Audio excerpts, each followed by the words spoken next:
Kunstnik õpetab trikki. Nüüd teeme kõik koos ühe väikse võistluse. Meil on ettevalmistatud siin ühed ajalehest rõngad ja ma kleepisin need just äsja kokku. Äkki võtate need kätte, ma kohe räägin, mis hakkab saama.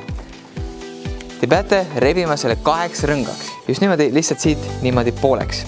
Aeg läheb kinni siis, kui sa oled ühest rõngast ühes käes ja teist rõngast oled teises käes.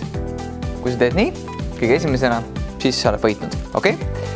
Nii et kas te olete muidu valmis? Jah. Okei, siis läheb käima siis, kui ma teen 1, 2, 3 ja läks, okei? 1, 2, 3, läks. Nii, tehke lihtsalt siit niimoodi pooleks. Ja vaikselt rahulikult, eks ole, tasasõuad.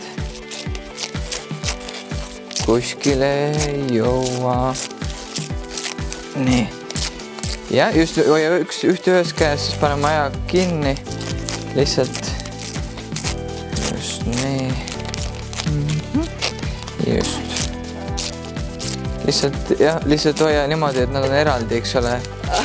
Niimoodi üks on. Ei, valmis. Kes ei?